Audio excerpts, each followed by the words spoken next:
evening, friends. We are delighted to welcome you to the launch of a new lecture series by Pune International Center, India and the Great Religions of the World. This series has been initiated by our Vice President, Dr. Vijay Kelkar, and curated by PIC members, Professor Apte and Dr. Latika Padgaonkar. India, Bharat, Bharatvarsh, Indica, the land across the Indus, and Hindustan, the land of the Hindus, has been acknowledged as the cradle of great religions. Over the centuries, a number of religions and religious movements have taken birth in this land, flourished, and spread out to influence other parts of the world. Buddhism is notably one of them, and our series is being launched today with a lecture on the origin and fundamental doctrines of Buddhism by Dr. Mahesh Devkar, Professor and Head of the Department of Pali and Department of Buddhist Studies and Dr. Ambedkar Thoughts, Savitribai Phule, Pune University. Professor Devkar, who is also Director of the Buddhist Studies Center at Pune University and Chief Editor of the Pune Indological Series, has a PhD in Pali and a MA in Sanskrit from Pune University. He has been teaching and conducting research for nearly 25 years now and has delivered talks at universities in Taipei, Tokyo, Hong Kong, Bangkok, Hamburg, California, Chicago, and Toronto. He has a rich body of published literature to his credit. Welcome, Professor Devkar. Chairing today's session is Professor Pradeep Apte, Professor Emeritus, Savitribai Phule, Pune University. Professor Apte is an eminent professor of economics with areas of expertise in operations research, econometrics, international trade and finance, public economics, and agricultural economics. He has served on the advisory board of several international organizations and government bodies and has been a member of several state and central finance commissions. Professor Apte is a visiting faculty at Gokhale Institute of Politics and Economics, Ferguson College, and a number of other institutions. He has deep interest and knowledge of history, and this is reflected in his columns in Lok Satta. Welcome, sir. Thank you. I shall now request Professor Apte to make his opening remarks, and we will then have a short presentation by Dr. Devkar, followed by a question and answer session, which will be moderated by Dr. Apte. I request you to kindly post your questions in the question box from where they will be picked up, and we will have our question and answer session. Professor Apte, the floor is yours. Thank you, Abhay. So good evening to all. Namaskar, Devkar sir. We are very delighted to have you with us this evening. And the first lecture in the series, which is going to probably be fairly diverse and fairly rich. And probably we had no one else but you to speak on the religion, which probably is one of the most distinguished, important religion in terms of its spread across world population, in terms of the nature of social, economic upheavals, as well as the religious upheavals it signifies, not only to India, but also across the world. And probably those who are interested in various facets of religion, such as, for example, there is a sociological origins of religion, there are political aspects of religions. Buddhism perhaps is one of the striking and remarkable example of studying the history of religions and also the kind of role it has played, the manner in which religion can unfold itself, it can expand, it also has the phases of contraction, it also has the phases of rise again and again, but with different kinds of sources of inspiration. And this happens across many religions, not necessarily with one particular religion. But for Indian history and the students of Indian history, the Buddhist movement, the Buddhist thought, Buddhist religion and its emergence and its spread, as well as variety of walks of life where one can see the imprints of the Buddhist doctrine, including nothing, if nothing else, at least one can witness the kind of artistic caves from very early period of Buddhism, various kinds of stupas, or up to Ajanta. We find impact of Buddhism in variety of ways across Indian culture and civilization, across various sects, the way in which they were required to, in fact, modify themselves, suit themselves, and also absorb some of the principle without necessarily abandoning their own tradition. There are quite a few traditions of this type in Indian history, and Buddhism probably is one of the most prominent among them.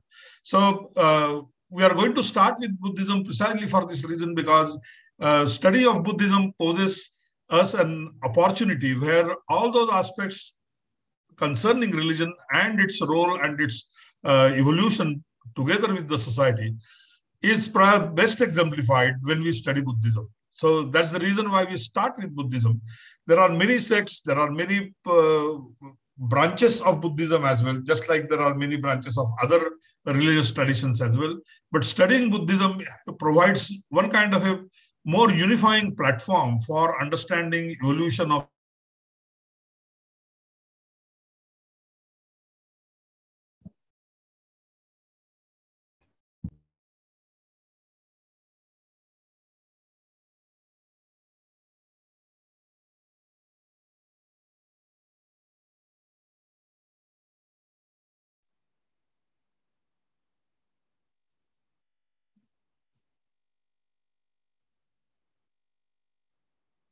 I think we've lost Professor Apte's voice. It's probably of religious history in India, and also the notion of religion. Therefore, we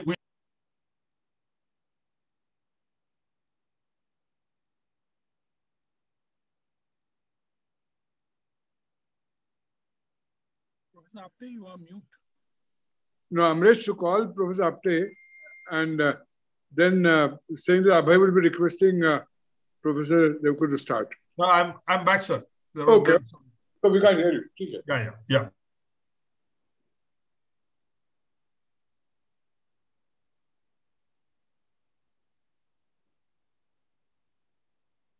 Back to trouble you again, and we expect to hear more and lot from you. So the floor is now yours.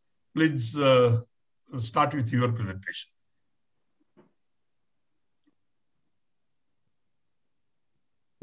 Professor Devkar, you may please start. Professor Devkar? Yes. Yes. Thank you very much, Professor Apte. Namo tassa bhagavato arahato samma sambuddhassa. I thank Professor Apte for this kind introduction and setting up the floor. I also thank Mr. Vaidya for hosting this talk here today. And overall, I thank the Pune International Center for inviting me and giving me this opportunity to share a few things about the Buddha and Buddhism before you. As Professor Apte said, this is a short presentation, and Buddhism has such a wide canvas. It's really difficult to kind of fit in everything here. So we will be in a way brief, and then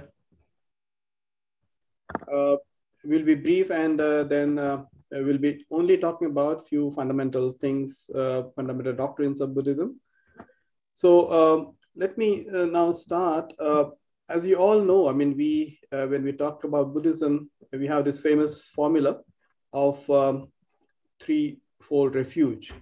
We say Buddham Saranam Gacchami, Dhammam Saranam Gacchami, Sangham Saranam Gacchami. So Buddha, Dhamma, and the Sangha. These are the three jewels of Buddhism, as we call them, Triratna. So these are the most valuable things for any Buddhist. And with respect to these three ideals, a Buddhist lives his life. And these are the three important pillars when we talk about Buddhism. So as you all know, I mean, the Buddha appeared on the Indian scene. Roughly, we can say that around 500 to 600 BCE. A Sri Lankan date which is accepted for the Buddha is 563 BCE, that before the Common Era, till 483 before the Common Era. So he lived the life of 80 years. And if you look at how Buddhism arose, I mean, you have to see that Buddha appeared on the scene in a phase which is a kind of a phase of transition. If we look at the Indian history, and in fact world history, because we are really undergoing certain transition here. Politically, as we get from the Buddhist literature, that Buddha appeared at a time when we had the Janapadas, the small republicans governed by ganas, the groups of people. And there was some kind of democratic political system which was prevalent. But now there is a shift from this kind of Ganarajas to the monarchies. The big empires are coming up, like the empire of Magadha and the empire of Kosala, which we kind of get reference in Buddhist literature. Similarly, economically, we see that from the agrarian economy, India was shifting to kind of more urbanized economy with merchants, and the guilds are coming up and so on. We get references to them. There's urbanization, so we get references of cities coming up. City life is also mentioned in the literature. And on the religious front, we again see that there is a big phase of transition. Vedic religion, Vedic culture, which was prevalent at that time, of which we get references in Buddhist literature, is now questioned. And the other tradition, the wheel, as I said, of the chariot of Indian culture, the shamanic culture, is quite strong. And there are new teachers, new thinkers who are coming up with their own doctrines. And the Vedic fold, the Vedic religion is being challenged from within and from outside. So even if you look at the Vedic history, this is a time when after this we have the rise of Upanishads, Aranyakas, wherein the seers kind of question the efficacy of the sacrificial performances, and they are talking about a new goal of life, not just the acquisition of heaven or heavenly happiness, but we are not talking about moksha, the liberation from the transmigration, from the cycle of births and rebirths called samsara. So on this background, we have now the Buddha, who is appearing on the scene. As you all know, born in the Kapilavastu, the Kosalan, in the Kosalan region. Actually, it was a Ganaraj of the Shakyas, where he was born to Mahamaya and Shuddhodana. And he's brought up, they say, in a kind of in the life with full of pleasures, and where he has, I mean, the utmost care was taken that he does not have any experience of suffering, because it has been predicted that if he see the suffering in the world, he might renounce the worldly life and become an ascetic. So as any other father, Shuddhodana took utmost care to make sure that he experiences all the pleasures of the world, all the happiness in the world, and he gets no hint of suffering around him. But it so happened, as we all know, that at the age of 29, he experienced 4 scenes. This is how poetically this is described. But if you look at the old discourses in Pali literature, you will find that actually this was a mental struggle which was going through in the mind of the Siddhartha Gautama, which is the actual name of the Buddha. Buddha is an epithet and the title which he got after he became enlightened. So what we see is that he has this mental struggle where he was discussing with himself about the goal of life and what every human being is seeking after happiness. And as usual, he also realized that he's also seeking after happiness. But the question which came to his mind is that how to get the real happiness, which is long lasting and which is not really mixed with sorrows and miseries and insecurities and all sorts of other things which are really not really allowing you to experience happiness fully. So when he was kind of struggling in his mind, he realized the fact that he is trying to seek happiness, a permanent happiness from things which themselves are not permanent and which do not really have any solid essence. And he as a seeker is also not permanent. He is also undergoing change all the time. And therefore his quest for happiness is kind of an incomplete quest. It's not a proper quest. And he calls it ignoble quest in one of the discourses of the Pali Canon. Let me point this out at the onset that I'm going to basically focus on the Pali material, one of the traditions of Buddhism, the Theravada tradition, which is said to be the oldest and a most completely available tradition right now. And it goes really back to the Buddha. So we have a continuous tradition of monks and teachers and disciples, which is coming down till the modern time. And therefore, I'll be basing my talk on the discourses which are collected in this oldest canon of Buddhism. So when Buddha met with this kind of quest, I mean, he has his questions. He decided to find the answer and then decided to live the household life and take up the path of asceticism to look for the solution to the problem of suffering. Basically, it is a problem of suffering from one angle, but it is also the problem of basically achieving the long-lasting and the real happiness. So when the Buddha left his home, of course, there were two options, the two which the Buddha mentions. I mean, there are two possible ways of life which were there at that time. The Brahmanic way of ritualistic, the ritualistic path for achieving the heavenly happiness, and the path of the Shramana, the path of ascetics, which is to leave the household life and to seek the salvation, the complete liberation from the transmigration. And the Buddha chose the second one. And after he left home, after striving for 6 years, 6 long years, and where he tried all sorts of possible practices which were there at the time.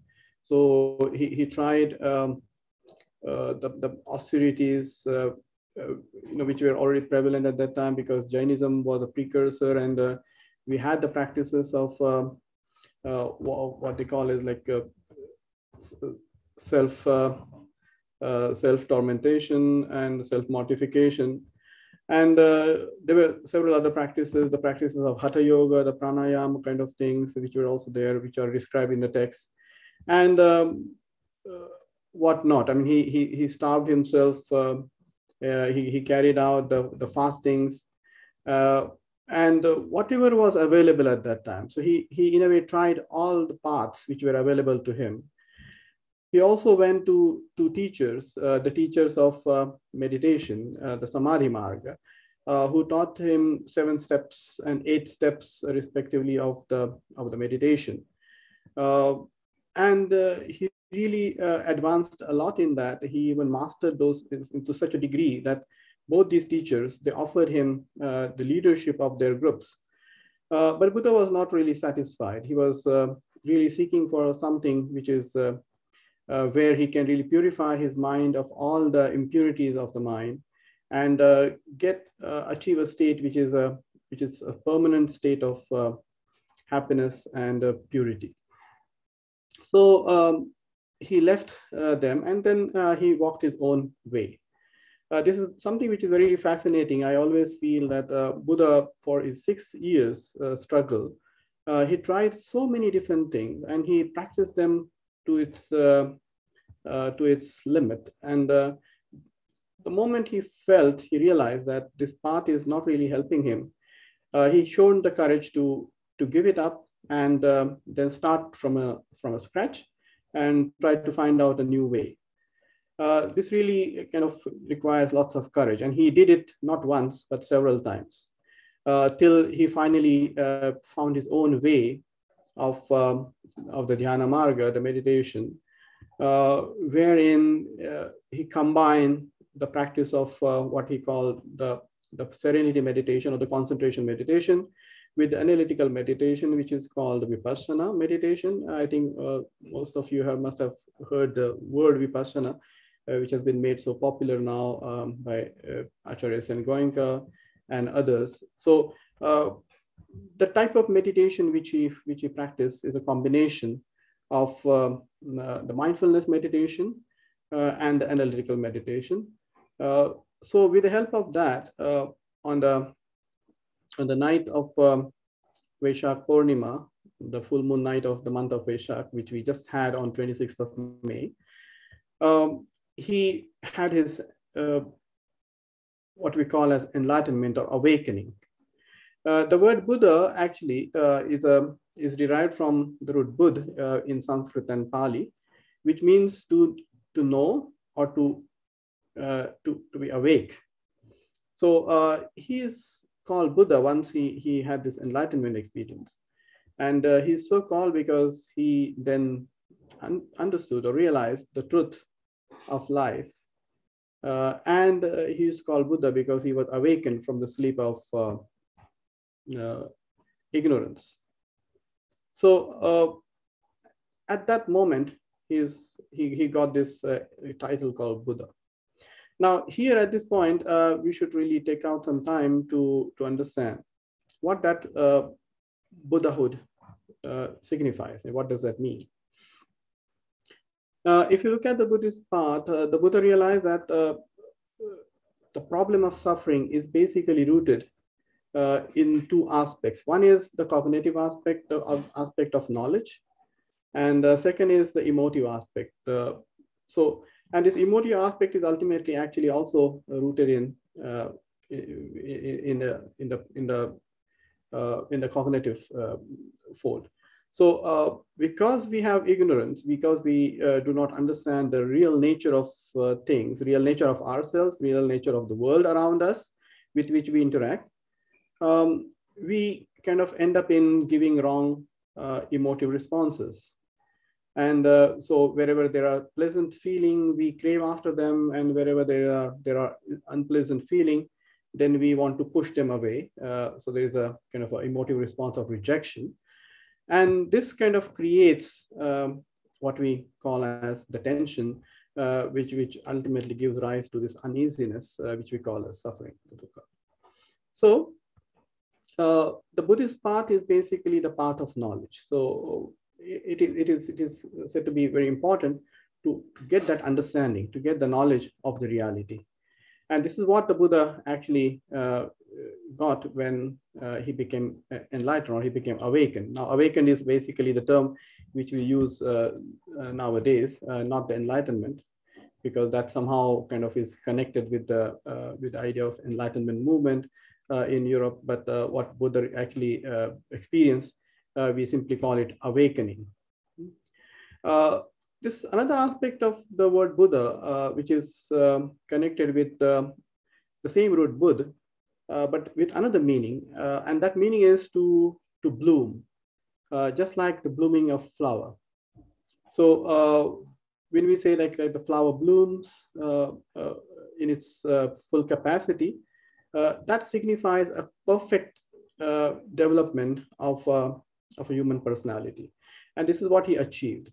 So if you look at Buddha's whole journey and his awakening state, we'll realize that on one side there is this attainment of knowledge, where he realized the real nature of things, and at the second, at another aspect, this is the aspect of complete purity, when his mind became completely pure and perfect. So pure of all the impurities and perfect with all the positive elements of mind, he became the Buddha. So both these aspects are actually covered in this word, the Buddha. And therefore, as I said, the Buddha is a state. It is not a state which can be achieved only by one person, but the Buddhist tradition tells us that it is something which other Buddhas have achieved in the past, and there'll be other Buddhas which will be achieving it in future. So it's not a personal name, or it's not an epithet which is confined to one person, right? So whosoever kind of achieves this complete knowledge and achieves the perfection of his own personality can become the Buddha. So in Buddhism, we talk about that every human being has kind of has a potential to become the Buddha. And in fact, all the sentient beings are on the scale of, they are on the scale of this enlightenment or awakening, and they are at certain point, at different points. So some are more awakened than the others. So that's the only difference. But everybody, every living being is kind of on the journey of Buddhahood, on the journey of enlightenment. What we require to do is to kind of develop these inner potentials and to get the perfect knowledge of ourselves and the world around us. Now, when Siddhartha Gautama became the Buddha at the age of 35, what he did after that, because he lived the life of 80 years, and after his enlightenment for 45 years, merely out of compassion for the humanity, he kind of spent 45 years of his life traveling throughout this region of Magadha and Kosala, spreading the knowledge which he has acquired in the language of the people, right? And this was again another Shramanic trait. You can also see this when you will see Jainism, because Buddhism and Jainism has this something in common. The Shramanic teachers, they don't have gurukulas; they are walking universities. So they go to people and share their knowledge with them in their own language. So again, I mean, this is in contrast with the Vedic tradition, which basically relied on one language, one sacred language, Sanskrit. But the Shamanic teachers, they chose popular languages, that they chose the tongue of people to communicate their knowledge with them. So he spent his 45 years spreading his teachings. And not only that, but he also kind of formulated a group of people who have the same goal and who are on the same path. So the Buddha thus gave rise to what we call as the Dhamma in Pali. Dharma is a term in Sanskrit. So this signifies the teaching, the Buddha's teachings, right? The word Dharma in the Vedic tradition, of course, has a very specific meaning. And basically the Dharma means the practicing of the rituals as laid down in the Vedas. So Chodana Lakshano Artho Dharmaha. So that's a definition of Dharma. But when it comes again to the Shramanic tradition, the Dharma here signifies several things. For in Buddhism, the word Dharma signifies, of course, the law of nature. It signifies the teachings of the Buddha. It signifies the path, and it also signifies the goal, the nirvana. It's also the Dharma. So Dharma is something which one has to practice in order to achieve the highest Dharma, that is the nirvana, the liberation. So the connotation of the word Dharma is changed in this way. Then we have the Sangha. As I said, this group of people who are practicing this Dharma are the members of this Sangha. So Buddha gave us this kind of three things, the three jewels: the Buddha, the Dharma, and the Sangha. So Buddha is a teacher. He's an ideal person, right? And what he taught is the Dharma, the teaching. And this is something which are the principles which allow us to practice the way in which he practiced. And the Sangha are the people who kind of are the practitioners. And they are the ones who kind of show us that this is doable. This is, we can also walk on the same path. And the Sangha is there to support us. So these are kind of colleagues in a way on the journey to liberation. So Buddhism thus kind of stands on these three basic jewels: the Buddha, Dharma, and the Sangha. Now, when we talk about the Buddha's teaching, the fundamental teachings of the Buddha, I think we can focus on four major things. One is his principle of three characteristics, as we call it, Trilakshana in Pali. Second will be the doctrine of Paticca Samuppada in Pali. And the third will be his doctrine of Four Noble Truths, the four Arya Satyas.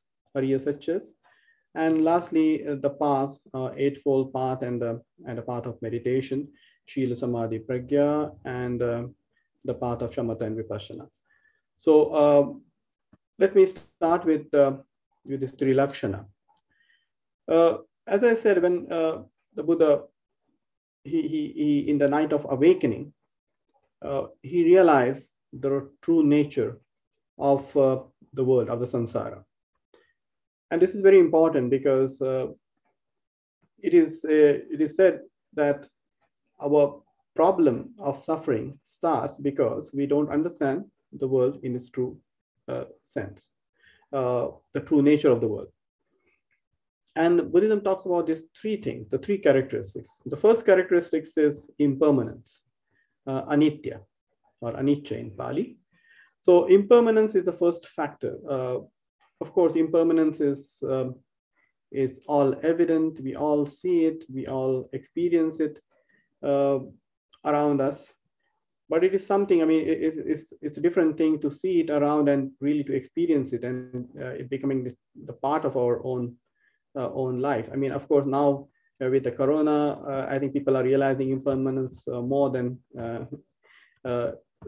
anytime ever before this. Because even though we know that everything, I mean, things are impermanent, we still kind of have long-term plannings. We have, we live as if we are going to be here forever. So this is how kind of our approach when we approach the life. We approach it with this kind of sense of permanency, right? And we want everything in place. So when things do not, they don't work as they kind of are supposed to do, then that causes lots of anguish and agony. So impermanence is a first characteristic of the world. Everything in the world is impermanent. We are impermanent. People around us are impermanent. The material world around us is also impermanent. Our relationships are impermanent. And considering this as permanent is a mistake, is a mistake which leads us to suffering. Second is what comes from that, what follows from impermanence is the dukkha. Now in Buddhism, this concept, the word dukkha is really pregnant with lots of meanings. We are not talking about here merely about the physical pain when we use the word dukkha. Of course, physical pain is part of it, but more than that, when the Buddha defines dukkha, he says, I mean, we undergo different stages in our life, birth, old age, sickness, death. This is, of course, suffering. Right from birth to death, in a way, is this whole journey, different stages in our life. They kind of come with suffering. That's one thing. Second is at the emotive level. Of course, grief, sorrow, lamentation, these are the outer forms of grief, of suffering. But inner anguish, uneasiness, discomfort, all this also falls in the category of dukkha. Then the Buddha says that separation from the dear ones and association with things which we don't like. So this is also suffering, right? So our departing from not just our dear ones, but things which we like, and then association with things which we don't like, this is suffering. Then he says that not getting what you want, what you desire, is also suffering. So this kind of unfulfillment of our wishes is suffering. And ultimately, he says this attachment to our personality is suffering, in short. So now, when you look at this description of suffering in Buddhism, you'll see that when we use the word dukkha, we use it in a very wider context. And in this context, you can see that suffering is kind of some kind of unsatisfaction. It is that insecurity and uneasiness. That's what the word dukkha means. So it has a very wide connotation in Buddhism. And this dukkha is basically dependent on the very fact that things are impermanent. Things are impermanent, so they are changing. So even when we are experiencing some kind of pleasant feelings, at that time also on the background, there is a sense of we know that this kind of happiness is not going to last long. It is going to kind of pass at certain point. And there's always this sense of kind of insecurity that something is slipping out of our fists. Yeah. So there is a sense of insecurity which is behind every experience, and this is the dukkha. And the third important feature of the samsara is non-substantiality, and what we call as anatma, the very principle of non-self. Now, this non-self, when we say non-self, it has two connotations. One is that there is no essence, there is no substance, there is no permanent solid substance either in our own personality or anywhere else outside us. Second thing is that there is nothing, therefore, to which you can really cling on as yourself or self or something belonging to self. So there is no solid I which is out there. So what we call as I or myself is a kind of it's a bundle of so many things. It's a bundle of many psychophysical processes, and which we kind of call I. And when we kind of has this very solid image of myself, like I am so and so, then kind of that creates problem, because then that kind of is the root of clinging. That is the root of aversion, and so on. So this whole idea of I is basically a misconception. And in reality, because things are impermanent, they are changing all the time, they are insufficient by nature. There cannot be something which is solid and to which one can really cling as oneself.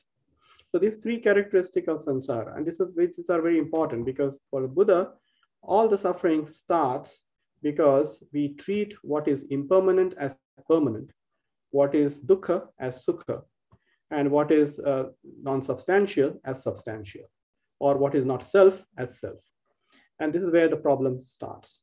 So understanding this, this three characteristics of the world is very important. And this is a part of that knowledge which the Buddha achieved at the night of enlightenment. Now, another important principle which the Buddha realized, and which is a fundamental doctrine of Buddhism, is the doctrine of pratitya samutpada. The word pratitya means dependent, but not just dependent in one way, but it is kind of rather interdependence. So pratitya means interdependence. And the second word, samutpada, utpada, as we all know, it means arising. But it is not just mere arising, but arising with many complexities. So it is samutpada. And the word therefore signifies a complex kind of arising. It's a co-arising. This principle often is, in simplified word, is also said, okay, it's a Buddhist principle of cause and effect. But it is quite different from the normal understanding of the cause and effect relationship. When we talk about cause and effect relationships, especially, it is believed that there is one cause having one effect. But in Buddhism, when we talk about this Pratityasamutpada, one has to understand that we are talking about a network of so many causes and conditions and so many effects. So it is like a web, right? It is like a web with so many different links. Whereas when we talk about cause and effect relationship, we are talking about a kind of a linear relationship. It's like one thread, and then it's a chain. So one cause then leads to another, the effect, and then the next one, and the next one, and the next one. So it goes in a linear direction. Whereas in the theory of Pratityasamutpada, we are talking about different links. So many causes and conditions are responsible for the arising of particular phenomena. The Buddha explains it like, and one more thing is that in the case of cause and effect relationship, we basically are talking about succession. So cause is followed by effect, right? But in case of Pratityasamutpada, we are also talking about simultaneous, simultaneity of conditions. To give you an example, I mean, if you see that when let's say right now, like we are having this Zoom webinar, this is an effect, this is a situation. Now this situation has so many different conditions and causes. So I'm speaking here, you're joined from your devices and all your devices, then the network and so on and so forth. So all these conditions are leading to this complex arising of this webinar, right? So, and another thing is like, for example, when we talk about the Buddhist theory of this interdependent co-arising, as we call it, it signifies that there are multiple causes and there are multiple effects. The causes and effect can also be there, be present simultaneously. Of course, they could also be prior and posterior, but they could also be there simultaneously. And it is something like the theory of interrelatedness of all things in the world. And this is very important, especially in the modern day, in the modern world, because this is something which we really don't realize. People doing something here, they think that, okay, I mean, what they do, I mean, the effect is limited to maybe to themselves or just to people who are very close to them. But it's not true, because whatever we are doing, I mean, has impact on the entire world system. And this kind of interrelatedness is very important. Now, whatever we are using now, for example, we are using this laptop. Now, this laptop which we have is a result of so many causes and conditions. I mean, you can see the entire universe in this laptop, because the parts of the laptop, the kind of the energy and the sources which have gone through, in preparing this laptop, and the people who prepared it, and so on and so forth. So, I mean, if you start looking at it, this laptop is a kind of a bundle of so many causes and conditions, and this is the effect which is produced by this combined efforts.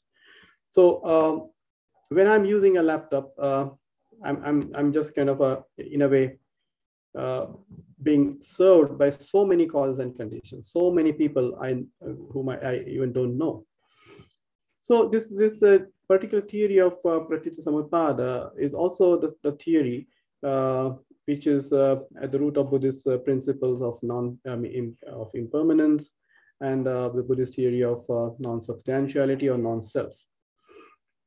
I mean, since things are interdependent, there is no independent phenomena in this world. So Buddhism, I think, is the only philosophical school in India or in the Indian darshanas which talks about complete impermanence. All other schools of Indian philosophy, they talk about some kind of permanence somewhere. But Buddhism is the only school which is talking about a complete impermanence. So there's no permanent element at all. Okay, now this theory of Pratityasamutpada, which the Buddha propounded, I mean, this is important as a theory because it explains how things are interrelated and how they are dependent on each other. But it also explains how the suffering arises. So whatever suffering we are facing, because the Buddha, I mean, the ultimate goal of his entire teaching is to get rid of suffering. And the Buddha, in many of his discourses, has said that what I teach is the suffering and how to get rid of suffering. All other things are, in a way, subordinate. They're complementary to this. So his main focus is on this. And therefore, he does not talk about other issues, other metaphysical issues. So many times people ask him questions, but he says, no, I mean, this is not related to the problem of suffering. So he's not going to talk about it.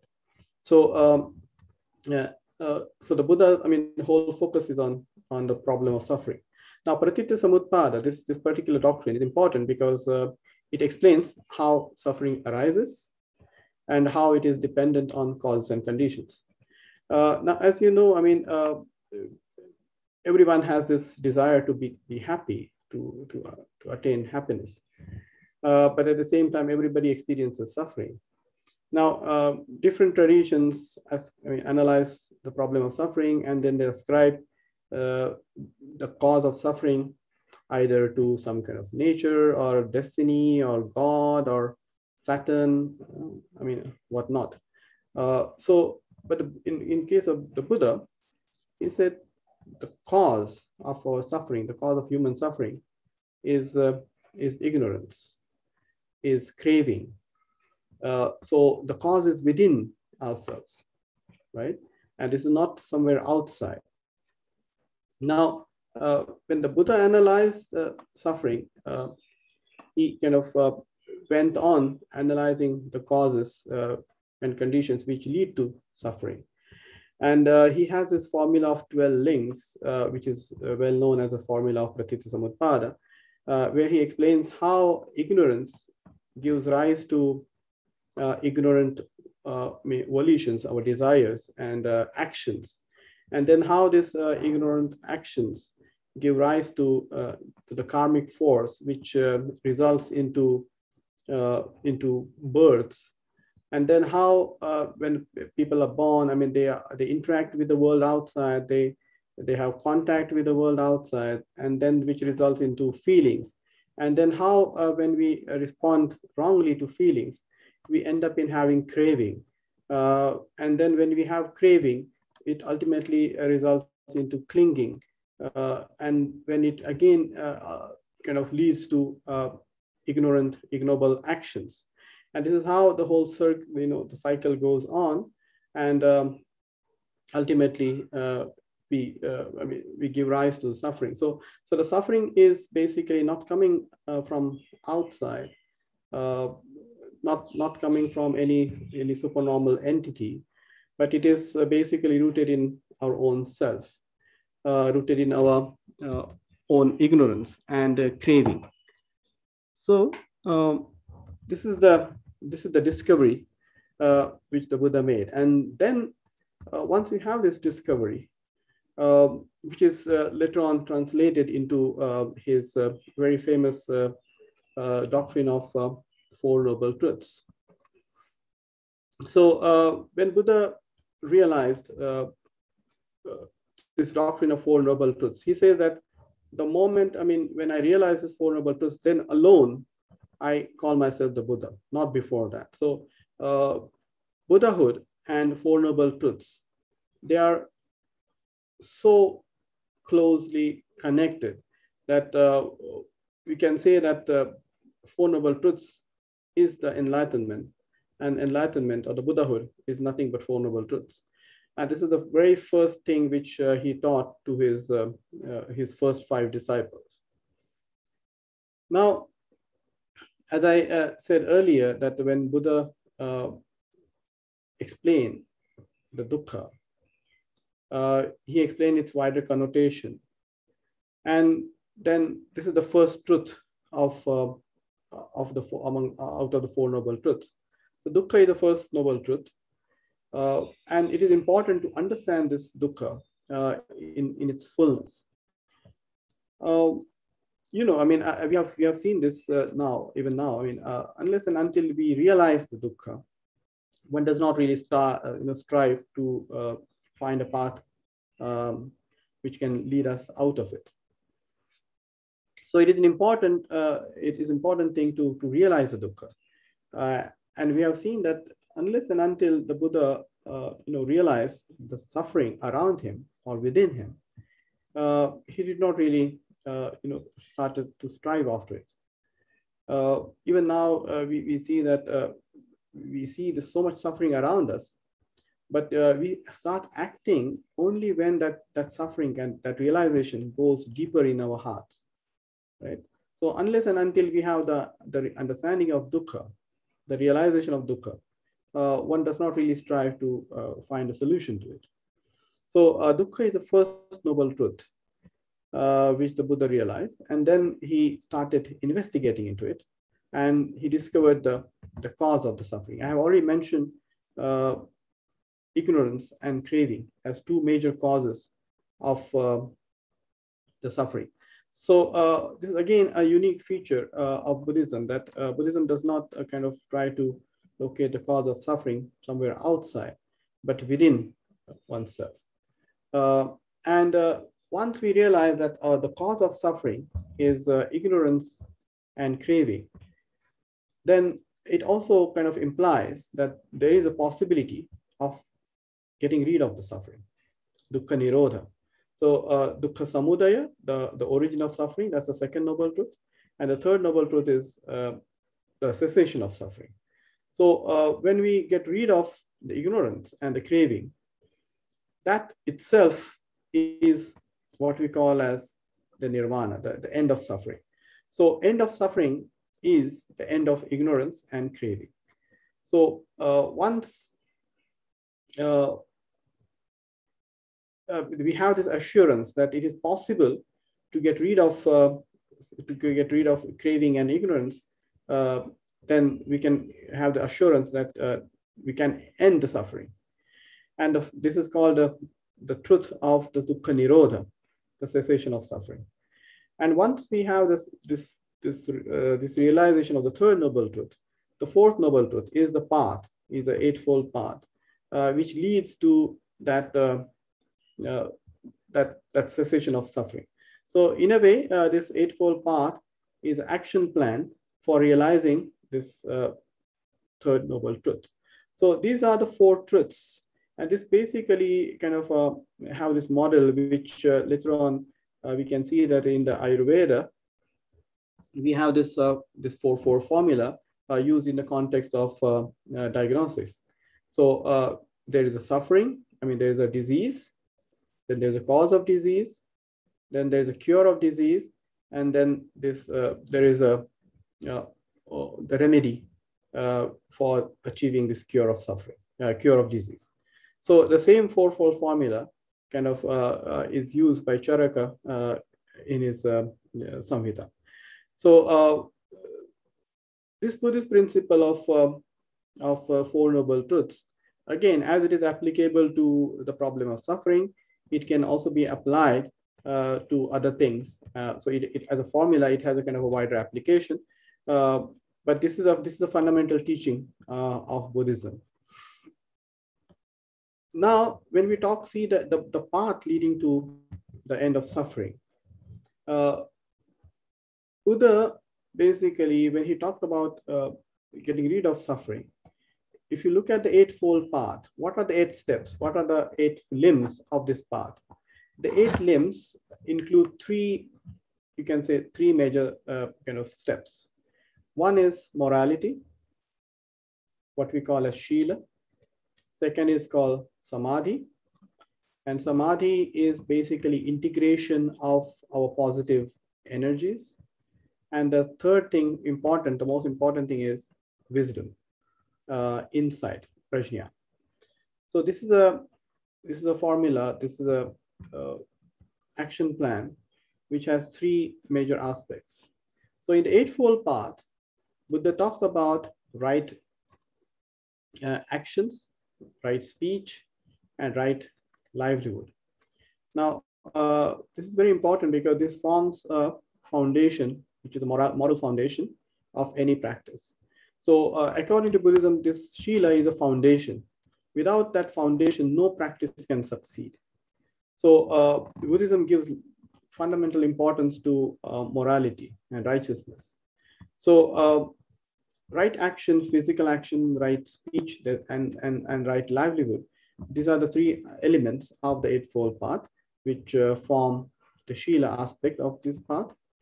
Then we have right mindfulness, right efforts, right mindfulness, and right concentration. These three elements of the Eightfold Path, they form the Samadhi aspect. Now, when we talk about Samadhi, as I mentioned, I mean, Samadhi in normal terms nowadays, of course, we understand it in the sense of some kind of trance or concentration.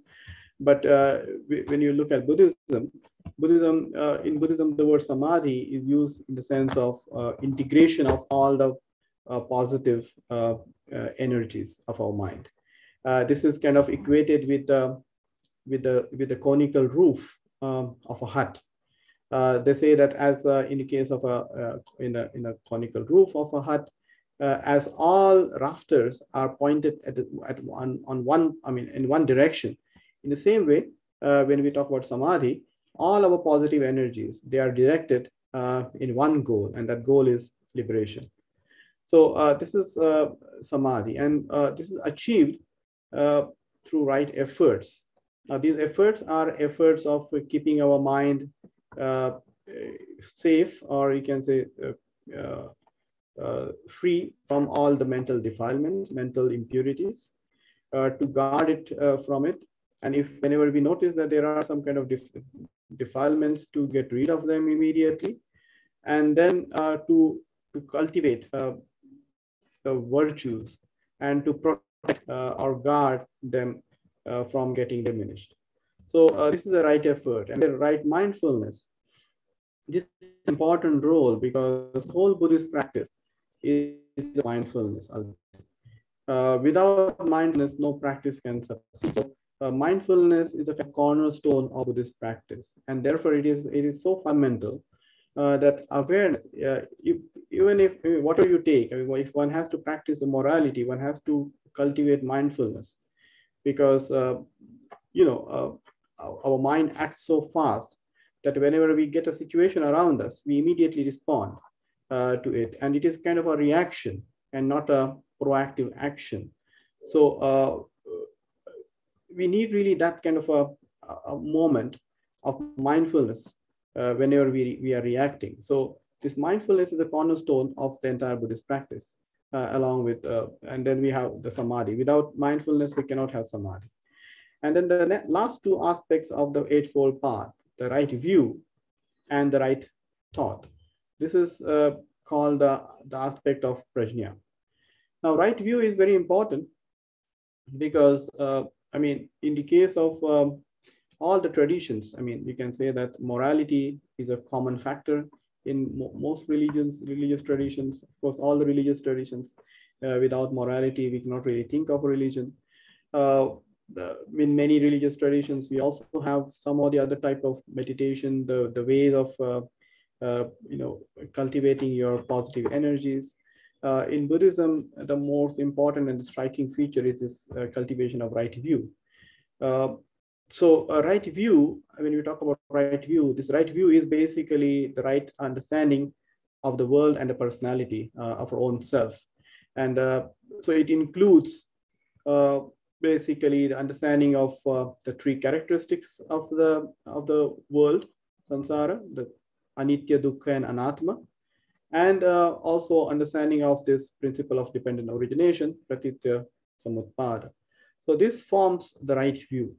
And when you look at everything through this lens of this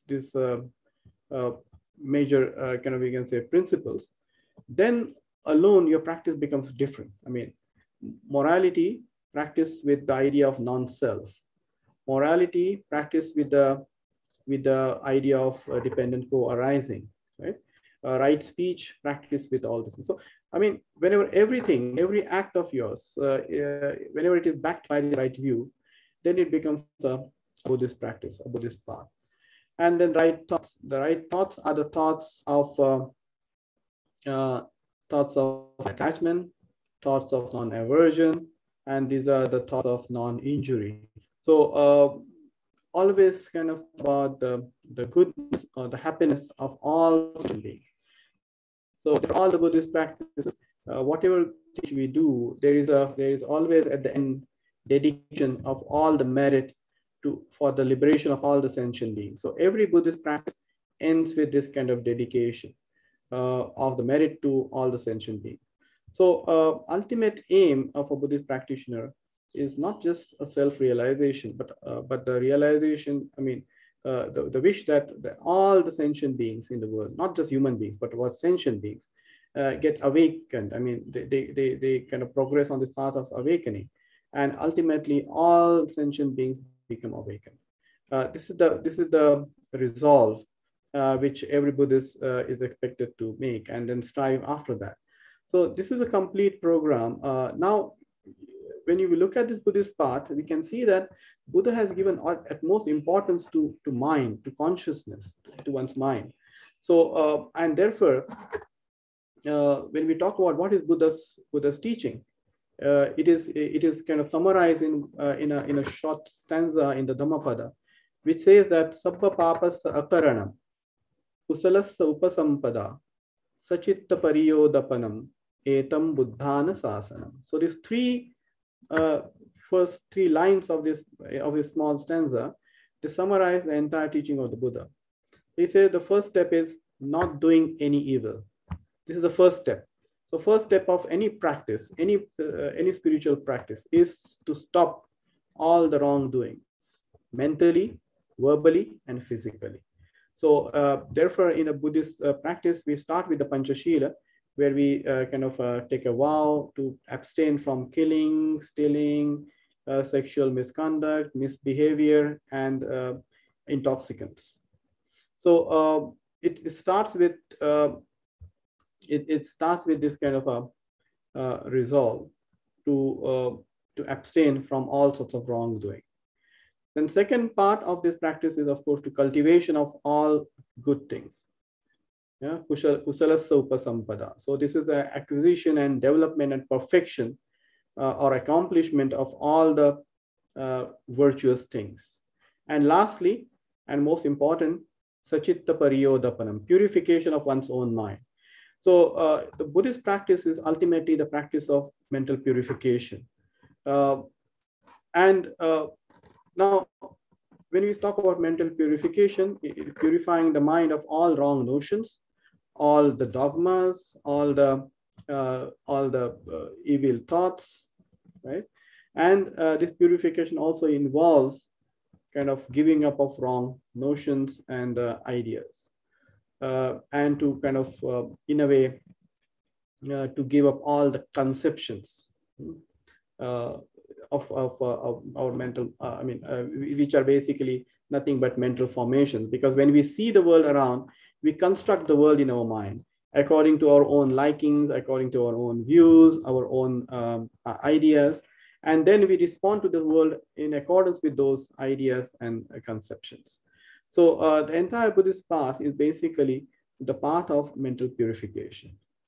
And therefore, all the steps in Buddhist practice are kind of, they are framed in such a manner that they deal with these mental defilements at every level. So the practice of morality deal with the very gross kind of mental defilements, which actually result in some kind of moral violations. So they take care of kind of outer and more gross defilements. The practice of samadhi, the practice of meditation, the dhyana practice, it basically helps you to kind of weaken these defilements at a more deeper level, which are kind of, they don't really allow, the practice of samadhi really doesn't allow the defilements to come on the surface of your mind, and it pushes them down and weakens them.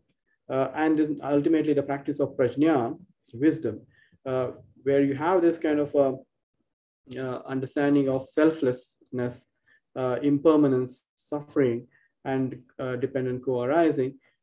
This really helps you to cut at the root of all the defilements, and then they are kind of destroyed in such a way that they never come up.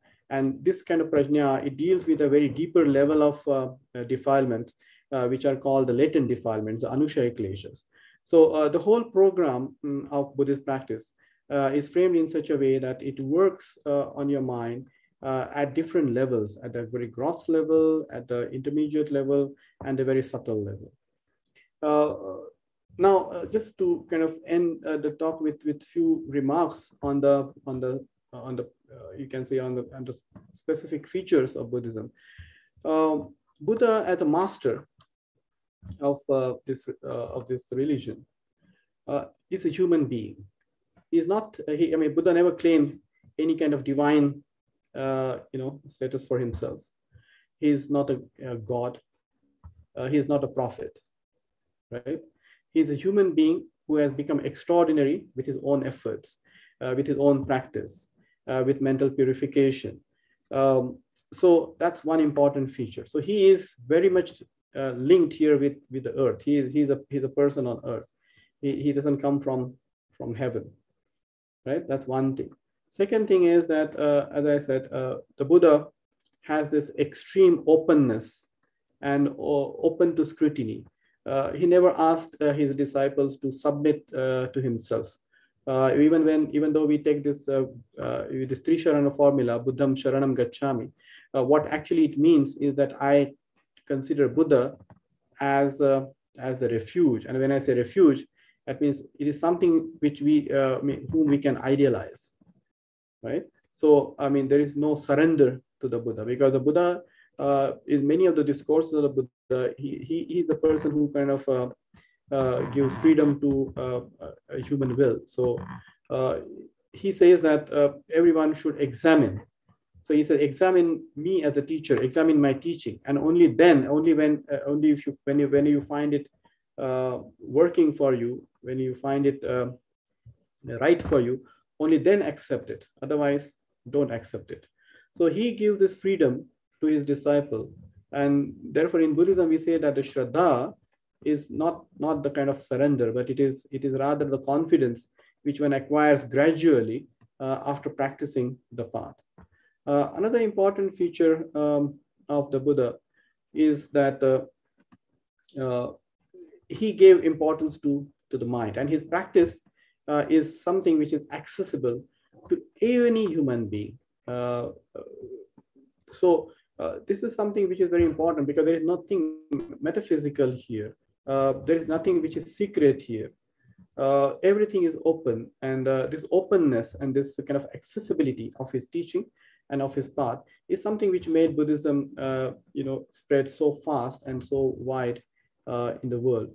Another thing is that there is no place for dogmatism here, because Buddhism believes in plurality. Buddha says that my Dhamma is like a raft.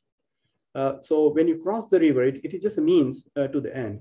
So when you cross the river, one does not have to really cling to the raft and carry it on his head after crossing the river. One has to leave it there. So the Dhamma is kind of it is not actuality, but it's a path leading to that actuality. So this particular approach to the Dhamma is a means, it's a raft. His teaching is a raft. So it does not really allow any sort of dogmatism in Buddhism. Then important thing is, like, as I said, the Buddhist principle of democratic ideals. I mean, Buddhism talks about liberality. So as I already said, I mean, everyone has a freedom of thought. Then we talk about fraternity, which we have really little time to talk about, but Buddhism talk about equality of all human beings. And this kind of ends up in basically the very important principle of fraternity and equality, which are the cornerstones of democracy. So Ambedkar once said that I got these principles of democracy not from the French Revolution, but from my teacher, the Buddha. So this is an important feature of Buddhism, the equality. And this is the reason why Dr. Ambedkar embraced Buddhism when he wanted to kind of have an alternative for people who were suffering because of the caste hierarchy and the caste hegemony. Another important feature which we can highlight here is Buddhist openness to kind of, as I said, this openness of and accessibility of his teaching. So therefore, in Buddhism, there is no single language, sacred language. Buddhism is available in all different languages.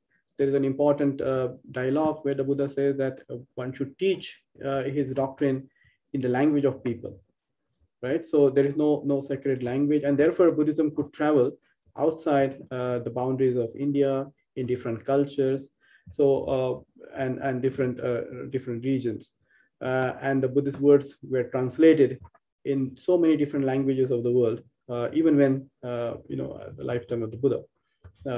We can say, because people were really learning the teachings in their own language, and therefore after the passing away of the Buddha, we see that the whole canon, the teaching of the Buddha, was collected in different canons. So all this plurality, I mean, this plurality is a you can say the feature of Buddhism, which is very important. I mean, there is much to talk about, but I think I'll stop here. And then if there are some more points, we can take them up during discussion. So thank you very much. I thank the entire team of Pune International Center and especially Professor Apte for inviting me for this talk. And if there are any questions, we can take them up now. So thank you very much. Thank you very much. Thank you, sir. Great talk. There are a few questions. We have very short time, but I think I'll read some of them. One question is this by Preeti Damle. You differentiated Dharma and Dharma as a Dhamma being limited, and Dhamma is everything as teachings, the path, the nirvana, etc. But the meaning of Dhamma is also not limited. How do you see at this? No, I think what I said is that the Dharma, the word Dharma used in the early context in the Vedic tradition was limited to basically the practice of rituals. Whereas in Buddhism, we use both the terms. Of course, the Buddhist Sanskrit tradition uses the word Dharma, and the Pali tradition uses the word Dhamma. But when the Buddha uses these terms, Dhamma and Dharma both, I'll say, he uses them with a wider connotation, and they signify the truth, the reality, the teachings, the path, and the goal, ultimate goal, the liberation, right? So, I mean, I'm not saying that the word Dharma is kind of having a wider sense than the Dhamma. But what I say is that when Buddha used both the terms, I mean, in Pali it is Dhamma and in Sanskrit it is Dharma, it has a wider connotation than the meaning of the word Dharma, which was earlier used simply mainly in the context of the ritualistic practice. There is one more question which says, what would you say about different branches of Buddhism and their goal for the Buddhahood and the practice? And does their teaching and practice also change from its roots, from its original form, perhaps? I mean, you see, the fundamentals have remained the same. I mean, you take any practice, for example, when it passes on through this lineage of teacher and student, I mean, there is always some kind of addition in terms of personal experience, right? So if I find when I'm in my practice, which I'm practicing, though I'm practicing same Buddhist practice, if I find something which works for me, maybe I can pass it on to my student and say, okay, maybe you can also try this. But the fundamental core, I think, has not changed. So this basic core teachings which I mentioned, the Four Noble Truths, the Pratitya Samutpada, this has not changed. So the cornerstones have remained the same. In terms of practice, I mean, you can see that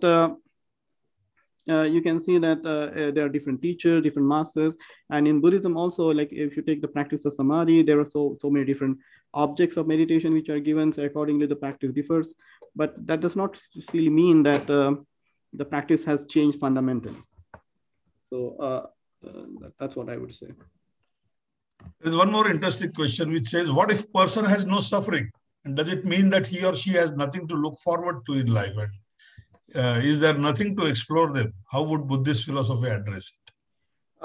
See, if you just take Buddha's own example, I mean, he became enlightened at the age of 35. So he got, in a way, rid of suffering. He achieved nirvana at that point. So you can say that he became free from all suffering, right, at the age of 35. But his body was still there, and he was alive, and he lived till the age of 80. And for next 45 years, what he did, that was the goal of his life. I mean, he spent his life sharing that knowledge with others. And of course, when he was doing this, he must have experienced lots of physical suffering and so on and so forth. But that will not fall in the category of known suffering. I mean, when you say no suffering, that does not mean that you become like a stone or something. I mean, you have physical pains and so on, but you have an attitude which never now no more cause that agony to you. I mean, so one has to understand it in this way, right? So even after becoming enlightened, even after getting rid of the suffering in that, when you say achieving of nirvana, you still have things to do. So don't worry that you will be jobless. You'll still have something to do. Yeah. There's a question about how did mythology enter in Buddhism? And Buddha's teachings were very human-centering. Why did they emerge? I mean, Buddha's teachings were human-centric, but I mean, see, the mythology comes in. I mean, when people start, seeing the Buddha as a teacher.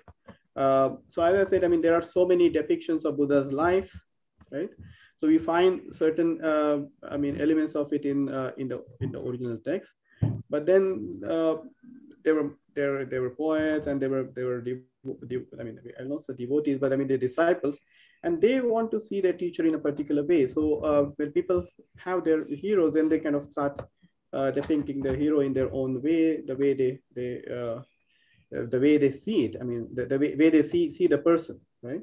So I mean, if you just take a look, you take a look at all the Buddha biographies, right from the Pali canon, which will go to the 2nd or 3rd century BCE, till the modern ones, you will see that those who write the biographies, I mean, they see the person from their eyes, from their viewpoint, and then they see it differently. So, I mean, in the course of this, of course, the myths always enter into the biographies, into the legends. Legends are formed, and sometimes the symbolism. As I said, I mean, this very symbolism of seeing 4 scenes. I take it as a kind of symbolic representation. Buddha's fight with Mara, this is a symbolic representation of his mental struggle, right? Then the Buddha's decision to kind of teach the Dharma, because initially he was not ready to do it. He thought that maybe people will not understand what he wants to teach. And then there is this legend of Brahma Sahampati coming down and requesting him. I think this is again a symbolic representation of his own compassion kind of coming alive and urging him to kind of teach.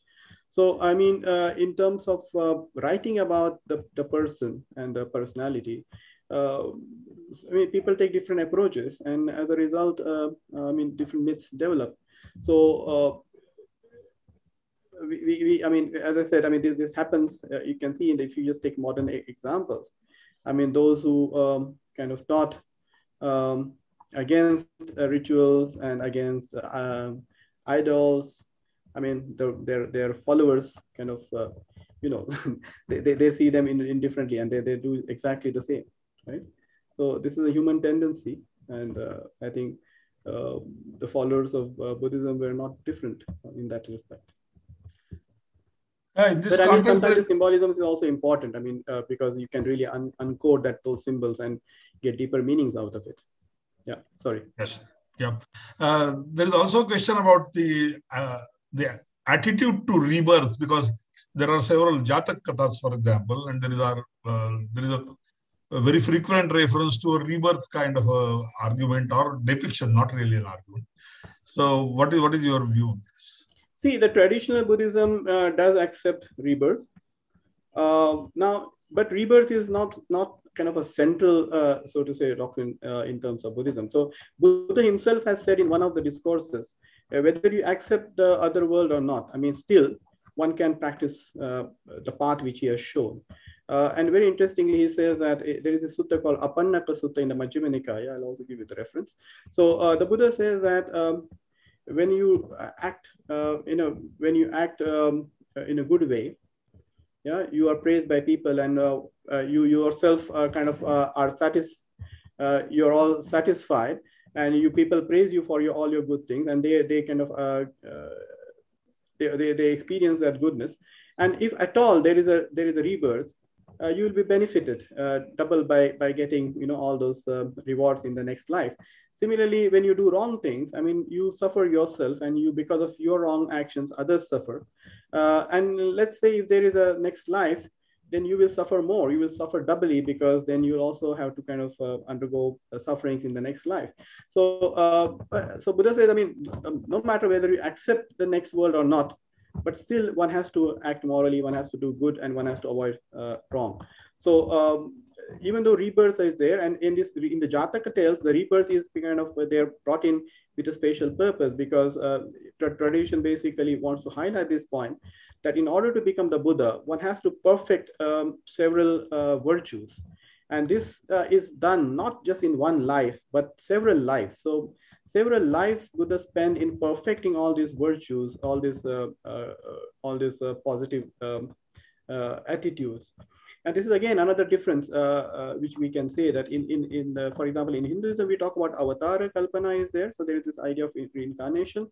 So where the perfect God, the Godhead kind of gets reincarnated, and then to save humanity, and that's the idea. But in case of Buddhism, we talk about this practice of paramitas, where the Buddha, in order to become a Buddha, one has to perfect all these different virtues, not only in one life, but in several lives. And after he perfects all these virtues, only then he becomes the Buddha. So it's this whole path of perfection, which we are talking about. And in order to kind of, I think, bring that forth, the rebirth is highlighted in this kind of context. Modern Buddhists, of course, challenge this, that they say we cannot really talk about rebirth because this is not scientific, and so on and so forth. But I think, as I said, the Buddha kind of is also open for that. Even without accepting a rebirth, you can still be a Buddhist and practice Buddhism. There are two short questions, and I think we should end with this. There are two questions. One pretty commonly asked question: does Buddhism talk of Atma and consider something like Atma? Is one, and second is the notion of avatar in the context of, as you know, some traditions in Hinduism now treat Buddha as a part of an avatar. So it is concerned. Yeah. Okay. So regarding the first question, as I said, I mean, Buddhism talks about non-self. Now, Buddhism, I mean, the Buddha himself also uses personal pronouns like I and so on, so which is necessary for communication. So in that sense, yes, I mean, we talk about self. Buddhism also talks about self, but not a permanent self. I mean, what the Buddha is kind of basically opposed to is this permanent static self, which is over and above your consciousness, I mean, your mind. So Buddhism does not really accept any entity over and above the consciousness. That's one thing. And second thing is that it does not accept any permanent entity, self as a kind of permanent entity. And as I said, I mean, it has its own reasons for that, because when you analyze your personality, what you really see, our personality is nothing but kind of a bundle of psychophysical processes. So there is no thing as such, but they're all processes, right? So once somebody asked the Buddha, like, who cognizes? I mean, this is a very typical question. Yeah. So who cognizes? Ko vijanati. And the Buddha says, this is a wrong question. You should rather ask how cognition takes place. So because there is no entity as such which cognizes. I mean, you kind of, in language, of course, we label it as something, someone cognizes.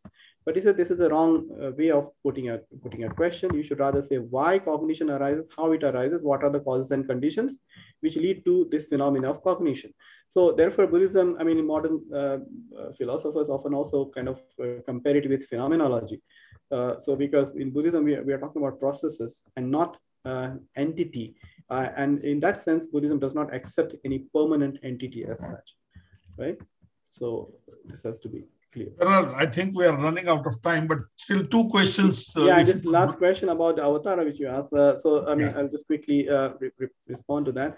I mean, this is kind of, this could be seen in different ways. I mean, one thing is like, this is an attempt of in a way, how do you say,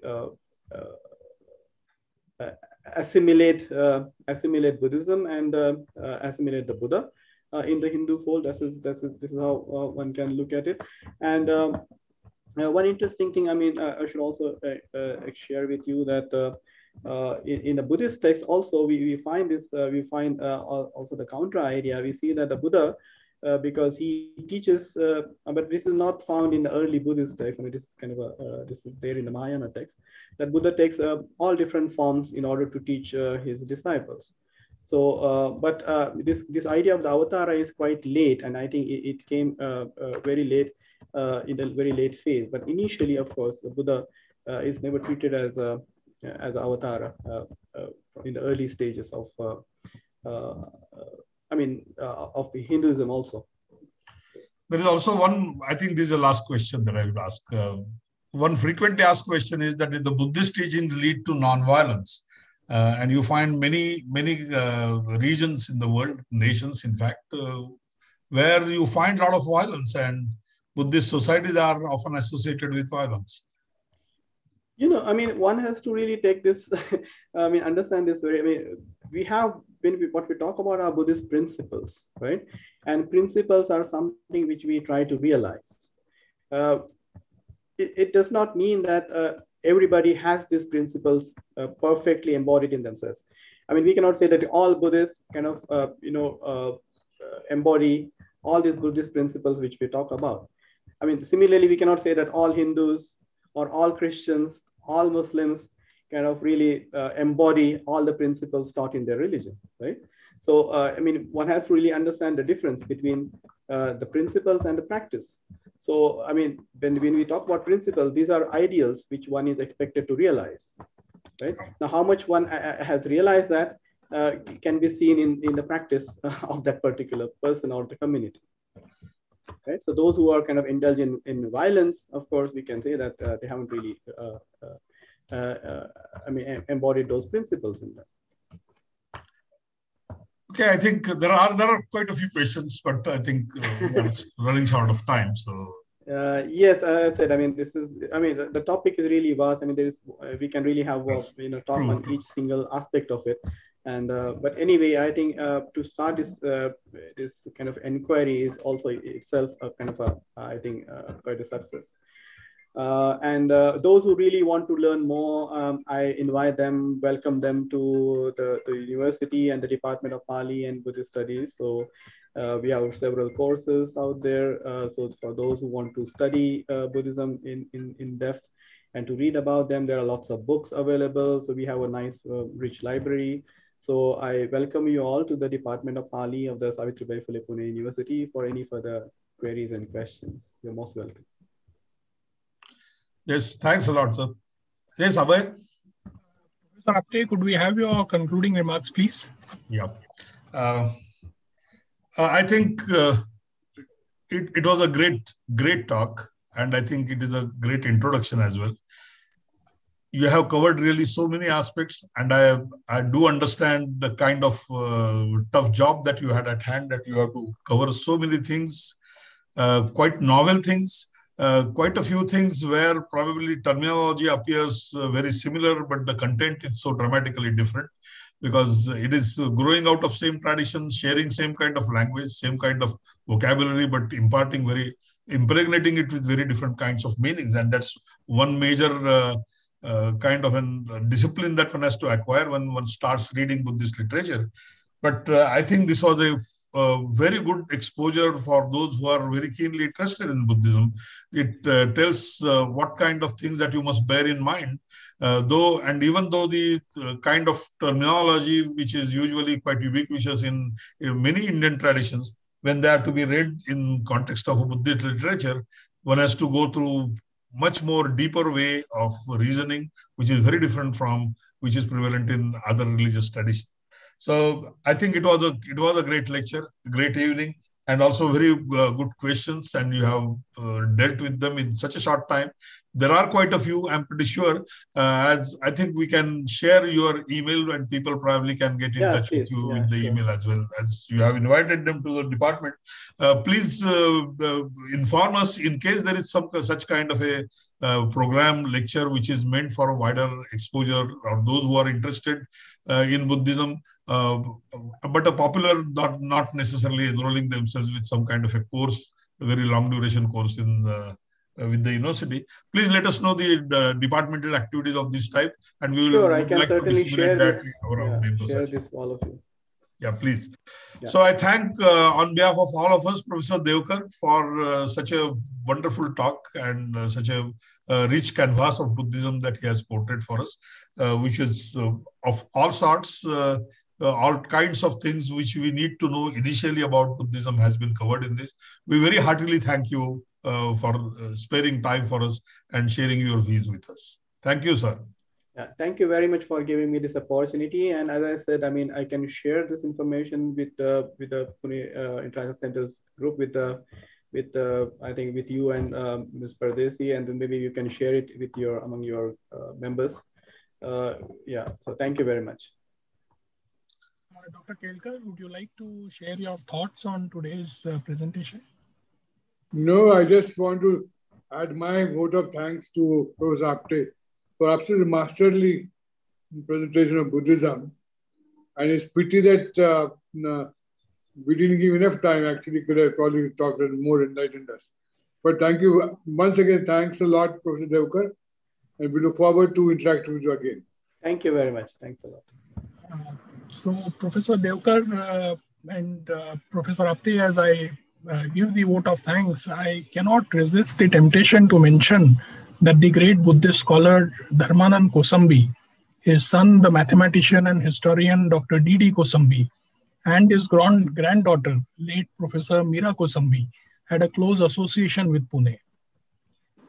We then have the Bhandarkar Oriental Research Institute here, the Deccan College, your own department in Pune University, and the Vedic Samshodhan Mandal doing deep research on various aspects of ancient India in this city of scholarship and learning. So thank you very much for this very rich presentation and perspectives on various aspects of Buddhism, Professor Devkar.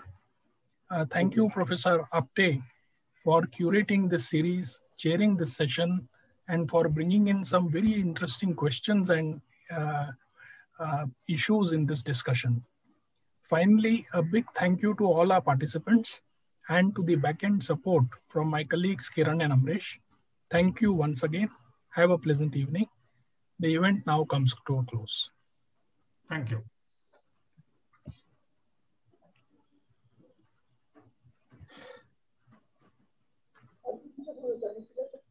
Yeah.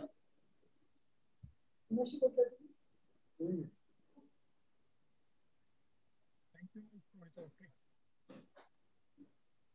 I think it went off well.